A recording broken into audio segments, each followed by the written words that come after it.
Today, my name is Colin Griffith, and this is ESPN 175, sponsored by Big Ball of Brain. Today we will be talking about three major topics this summer. Evan? So, the NBA free agency has been wild so far, and it all started off with a bang by LeBron James signing with the Los Angeles Lakers on a 4-year, $153 million max contract.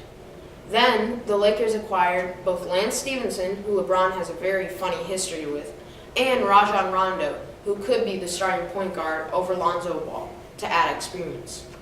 Then, Paul George, who was also expected to sign with the Lakers, shocked everyone by signing with the Oklahoma City Thunder, again, because he said that he had unfinished business with Russell Westbrook.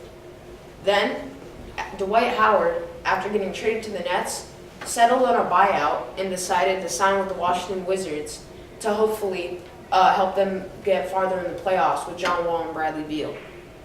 Then, the whole nation was shocked when DeMarcus Cousins announced that he had signed a 1-year, $5.3 million deal with the Golden State Warriors. This now makes the Warriors have 5 All-Stars in a starting lineup and a complete super team. Then, Julius Randle, who became a free agent after he left the Lakers, decided to sign with the Pelicans to fill in almost with DeMarcus Cousins' spot that he left in New Orleans to help out Anthony Davis in the front court. Then the Thunder, who desperately need front court help to help out Steven Adams, decided to sign Nerlens Noel from the Dallas Mavericks, who was a free agent. Then some major re-signs were Chris Paul re-signing a 4-year, $160 million deal with the Houston Rockets. When he's healthy, the Rockets will definitely be a contender in the Western Conference and maybe have a good chance at beating the Warriors again. And Devin Booker signed a 5-year max deal worth $158 million with the Phoenix Suns, which is now the Suns' player of the future, and he is also their best player too. Now, this is amazing because Devin Booker is only 23, and he is one of the most highest paid players in the league. So, that is NBA free agency. Wade?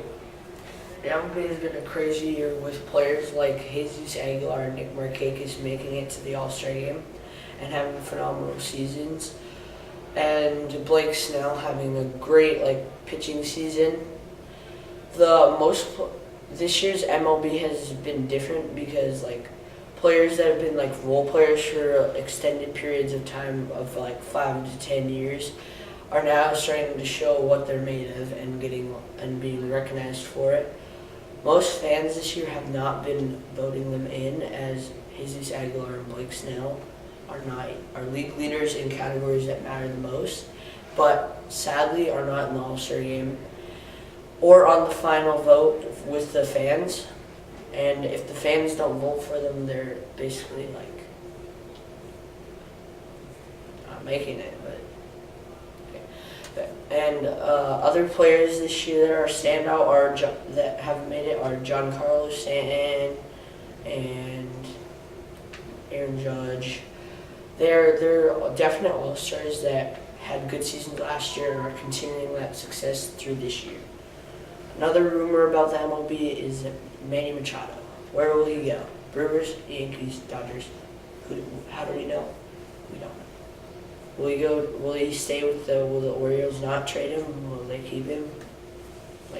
It's too hard to tell because the Orioles have declined already 2 teams who've offered trade offers. And yeah, that wraps it up for the MLB. I will be talking about NBA Summer League standouts, and there are many, but I will be talking about a few. I'm first going to be talking about Jaren Jackson Jr., the 4th pick drafted by Memphis Grizzlies. He has been averaging 15.7 points per game, 5 rebounds, and 2.3 blocks. He has been amazing and a valuable asset for the Memphis Grizzlies through this NBA Summer League. And I think he will get the NBA Summer League MVP. I will also be talking about Mo Wagner. He was the 25th pick in the draft, and he was drafted by the LA Lakers. He is out of Michigan. He has been averaging 8.3 rebounds, 14.7 points, and I think this guy was a real steal for the Lakers, and that he could potentially be the starting center over JaVale McGee for the LA Lakers. Next, I will be talking about Duncan Robinson, who was the undrafted, but the Miami Heat picked him up for their NBA Summer League team. And I honestly think this guy could be the Cinderella story of this year's NBA draft, because he has been solid, averaging 14 points for them, which for an undrafted player is amazing in the NBA Summer League, going up against the first pick, second pick. These guys that he's motivated to do well against, show everybody, all 60 teams that passed up on him. All 30 teams, but all 60 picks, they had options to take him, but they didn't. So he will be the Cinderella story, I think, of this year's draft. This was ESPN 175 with your news.